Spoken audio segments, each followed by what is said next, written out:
आजच्या या तातडीनं बोलवलेल्या सर्व कार्यकर्त्यांच्या बैठकीसाठी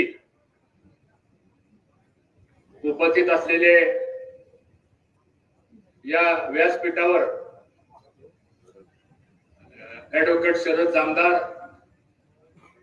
ज्यांनी आता आपल्या समोर मार्गदर्शन केलं ते माजी सभापती विलास बापू वाघमोडे, नीरा विमा कारखान्याचे चेअरमन लालासाहेब पवार, आमचे ज्येष्ठ मार्गदर्शक शिवाजी आबा हंगे, मुरलीधर काका निंबाळकर, देवराजी जाधव, उदयसिंह पाटील, मयूर पाटील, या मंचकावर उपस्थित असलेले तानाजीराव नाईक, रघुनाथरावजी राऊत, इथं उपस्थित असलेल्या अंकिता राजवर्धन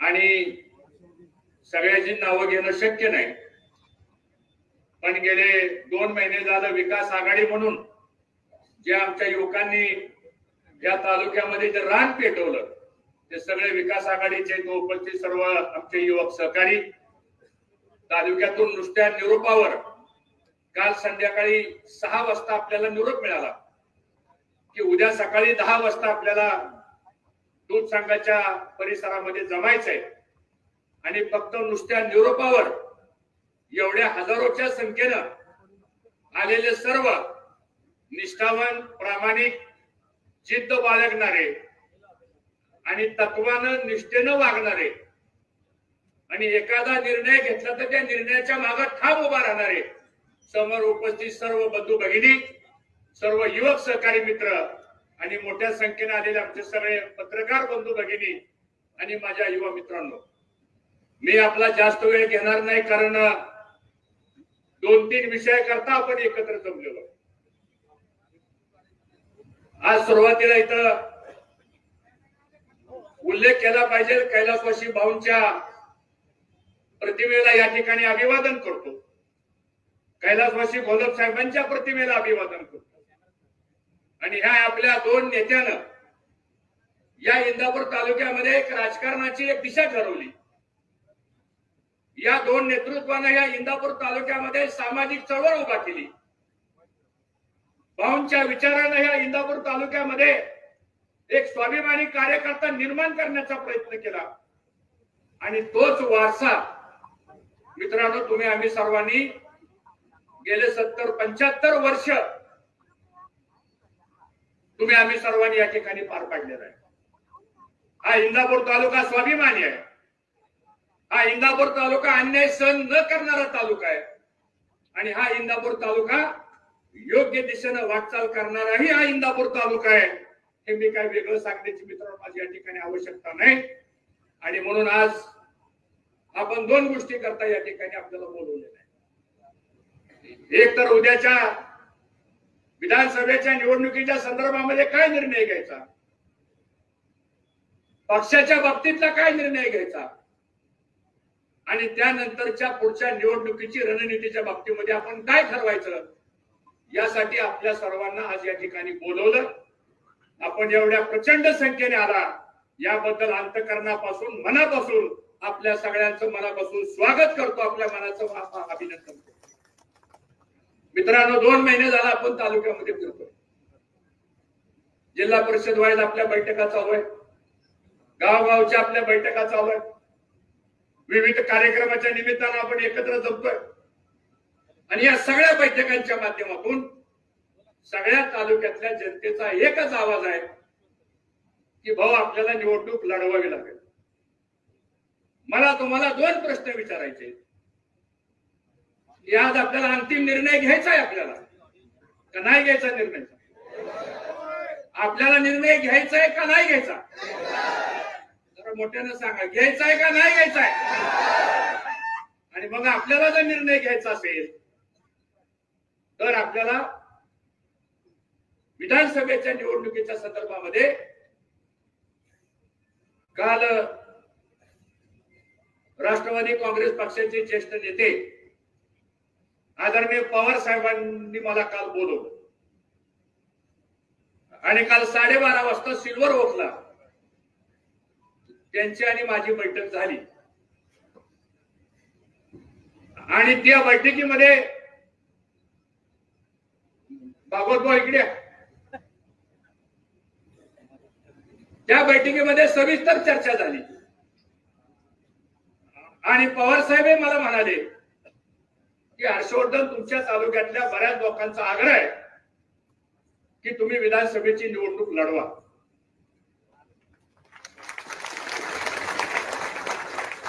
पुन्हा मला म्हणाले, तुम्ही काय निर्णय घेणार आहे? तुम्ही तर भारतीय जनता पक्षात आहात. म्हणलं साहेब आपण सांगा काय करावं. साहेब म्हणले, तुमच्या जनतेचा आग्रह असेल तर तुम्ही निर्णय घ्या आणि तुम्ही निर्णय घेतल्यानंतर बाकीच्या गोष्टीची जबाबदारी माझी राहील. अशा पद्धतीची चर्चा मित्रांनो काल झाली. मग आता मला तुम्हाला प्रश्न विचारायचा आहे की आपण राष्ट्रवादी काँग्रेस पक्षामध्ये प्रवेश करायचा का नाही करायचा? प्रवेश करायचा का नाही करायचा? मग आपल्या सगळ्यांच्या साक्षीनं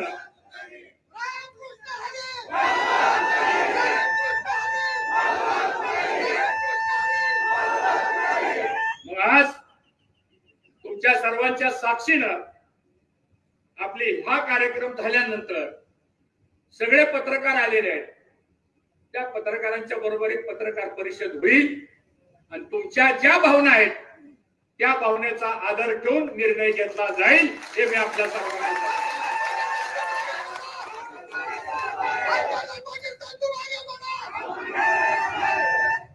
दुसरी चर्चा आमची झाली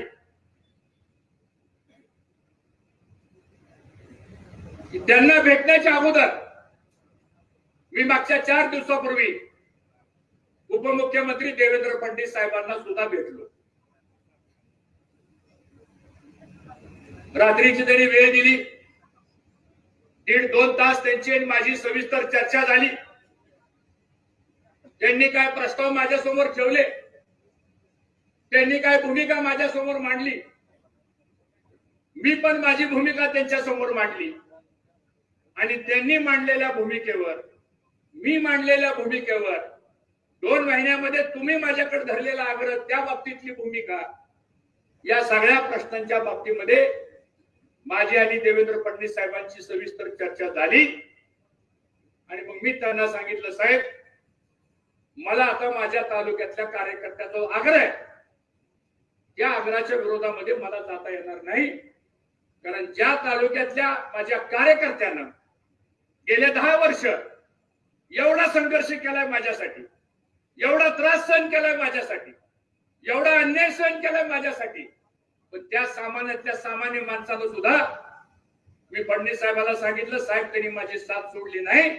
आणि आज मी जर काय तुम्ही सांगितल्याप्रमाणे काय निर्णय जर घ्यायचा म्हटला तर साहेब तो निर्णय माझा व्यक्तिगत होईल. माझ्या व्यक्तिगत निर्णयापेक्षा सुद्धा मला इंदापूर तालुक्यातल्या आम जनतेच्या ज्या भावना आहेत त्या भावनेच्या मागे मला उभा राहावं लागेल, हे मी फडणवीस साहेबांना मित्रांनो सांगितलं. आणि मग शेवटी त्यांनी सांगितलं, हर्षवर्धन पाटील ठीक आहे, शेवटी तुम्हाला काय योग्य वाटतं ते तुम्ही निर्णय घ्या, माझ्या पण अडचणी तुम्ही समजून घ्या. एवढा अर्थ समजणारा मी पण एक कार्यकर्ता आहे आणि मी जे बोलतोय ते समजणारे तुम्ही बसलेले समोरचे कार्यकर्ते आहेत. त्यामुळं तिथं सुद्धा मी चर्चा करून आलो आणि आल्यानंतर मग पवार साहेबांची आमची भेट झाली. हेही खुलासा मला या निमित्तानं आपल्या सर्वांना प्रामुख्याने करायचा आहे. तिसरा महत्वाचा मुद्दा असा आहे की आपला जर हा निर्णय झाला म्हणजे आपला तो निर्णय करावाच लागेल आपल्याला. तो झाल्यानंतर माझी आपल्या सर्वांना विनंती अशी आहे की शेवटी ज्या पक्षामध्ये आपण जाणार आहोत त्या पक्षाचे नेते ह्या संदर्भातली पुढची भूमिका जाहीर करतील. ती भूमिका जाहीर करण्याचा आपला अधिकार नाहीये. आपला अधिकार एवढाच आहे की आपण सगळ्यांनी निर्णय घ्यायचा, तो निर्णय आपण त्यांना कळवायचा. आणि त्यासाठी तुम्हाला या ठिकाणी बोलवलेलं आहे. आणि मला असं वाटतं की या संदर्भामध्ये तुम्ही आम्ही सर्वांच्या मनामध्ये जे आहे, शेवटी त्या तालुक्याचा इतिहास काढून बघा. 1952 साली पंडित जवाहरलाल नेहरूंनी भाऊंना बोलवलं, तिकीट दिलं. भाऊ 4, 5, 6 वेळा आमदार झाले. पुन्हा भाऊ खासदार झाले. ज्या ज्या वेळेस या तालुक्यामध्ये निर्णय झाले, राजकीय निर्णय झाले, ते राजकीय निर्णय जनतेच्या आग्रहावर झालेले. मला काय वाटलं किंवा स्टेजवर बसलेल्याला वाटलं या संदर्भात या तालुक्यातले कधी निर्णय झाले नाही. या तालुक्यातले राजकीय निर्णय मी जबाबदारीने सांगतो, कुणाला तर व्यक्तिगत स्वार्थाकरता बघून निर्णय झाले नाही, तर या इंदापूर तालुक्याचा सर्वांगीण विकासाकरता हे निर्णय झालेले आहेत. हा इंदापूर तालुक्याचा मित्रांनो इतिहास आहे आणि त्याची पुनरावृत्ती 1995 ला तुम्हीच आग्रह धरला. मी तर 30 वर्षाचा होतो. तुम्ही सर्वांनी आग्रह धरला की तुम्हाला बंडखोरी करावं लागेल, तुम्हाला उभा राहावं लागेल. मोठे भाऊ तयार नव्हते. भाऊनी सुद्धा जनतेचा निर्णय मान्य केला आणि 1995 ला आपण बंडखोरी स्वीकारली. त्या जनतेच्या आवाजामध्ये महाराष्ट्राच्या विधानसभेमध्ये या इंदापूर तालुक्यातला एक तरुण कार्यकर्ता महाराष्ट्राच्या विधानसभामध्ये पाठवण्याचा इतिहास कोणी घडवला असेल तर समोर बसलेल्या 72 लोकांनी केलेला आहे. हे मला वाटतं या ठिकाणी आपल्याला. त्यानंतरच्या काळामध्ये आपणच आग्रह धरला की भाऊ आपल्याला काँग्रेसमध्ये गेल्याशिवाय मार्ग नाही. जनतेचा आग्रह होता आपण काँग्रेसमध्ये गेलो. 2019 ला आपणच आग्रह केला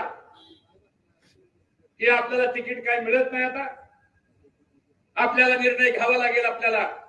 तुम्ही सगळ्यांनी आग्रह धरला आणि तुमच्या आग्रहा खातीर मग आपण भारतीय जनता पक्षाचं तिकीट आपण घेतलं.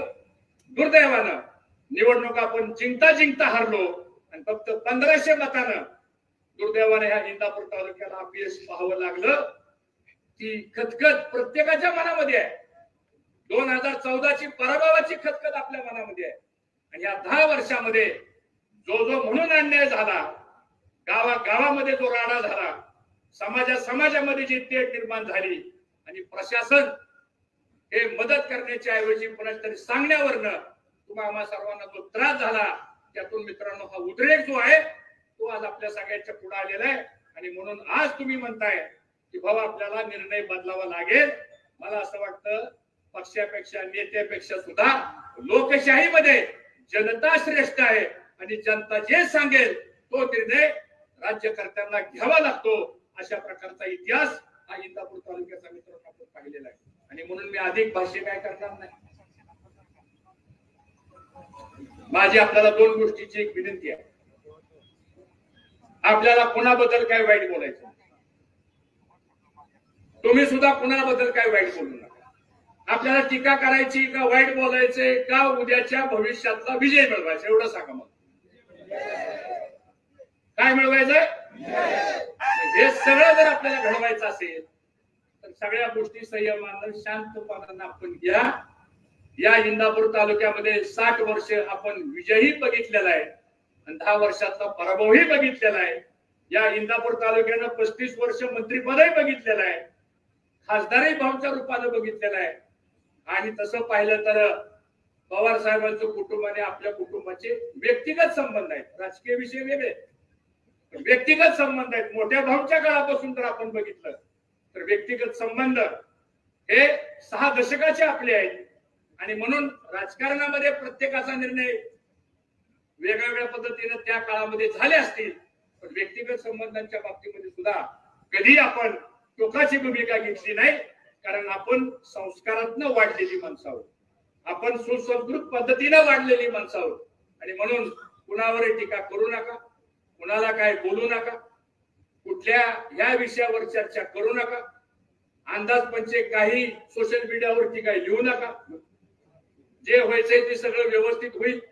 आणि म्हणून आपल्याला मागच्या 10 वर्षाचा जो त्रास झालेला आहे ते जर दुरुस्त करायचं असेल तर मला असं वाटतं की इथं आलेला प्रत्येक जण हा उद्याच्या परिवर्तनामधला महत्वाचा घटक आहे. आणि त्या पद्धतीने आपण मित्रांनो काम करूया, एवढीच मला आपल्या सर्वांना विनंती करायची. आज इथं ज्यांनी ज्या भावना व्यक्त केल्या, गेले महिना 2 महिने ज्या पद्धतीनं सर्वांनीच आपल्या भावना व्यक्त केल्या, मी व्यक्तिशः मनापासून सर्वांचा ऋणी आहे. मी कार्यकर्ता असा आहे, मी काय पदाला हपापलेला माणूस नाही. राजकारणामध्ये समाजकारणामध्ये इथं काय लिहिलंय तेच घडणार आहे. त्यामुळे त्याची फार चिंता आपण मित्रांनो करण्याची आवश्यकता नाही.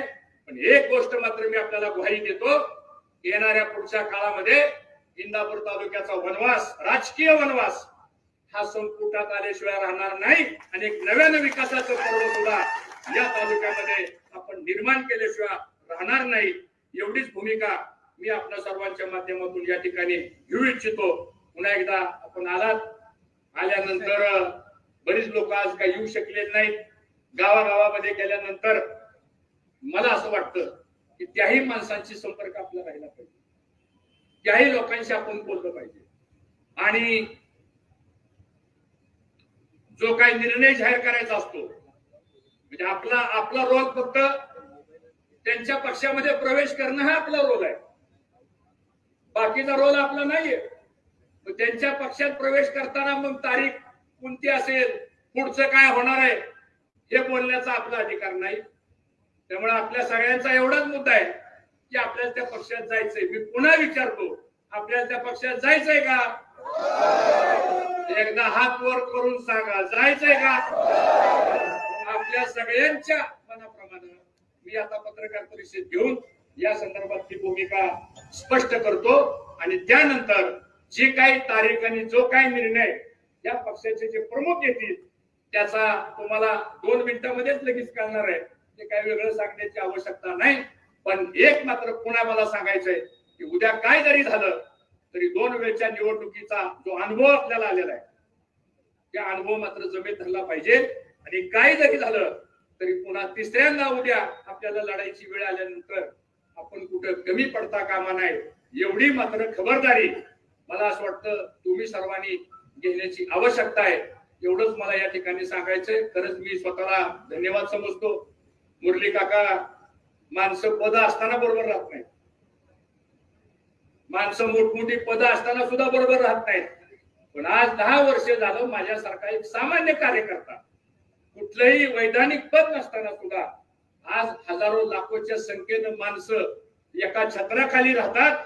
मला असं वाटतं पदापेक्षा सुद्धा ती निष्ठा महत्वाची आहे, प्रेम महत्वाचं आहे, तो आशीर्वाद महत्वाचा आहे आणि तेवढंच आपण आमच्या पाठीमागे ठेवावं. ते पाटील कुटुंबीय आपलं आहे, तुम्ही पाटील कुटुंबियाचे आहोत आणि सारा इंदापूर तालुका एकच कुटुंब आहे असं समजून आपण मित्रांनो वाटचाल करूया.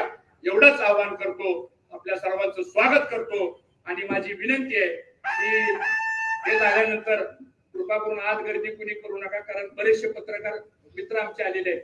ते सगळे आज हॉलमध्ये बसतील आणि पत्रकार परिषद झाल्यानंतर मग आपल्याला ह्या सगळ्या गोष्टी स्पष्टपणाने कळतील. एवढंच मला या ठिकाणी सांगायचं. तोपर्यंत आपण थांबायला काही हरकत नाही.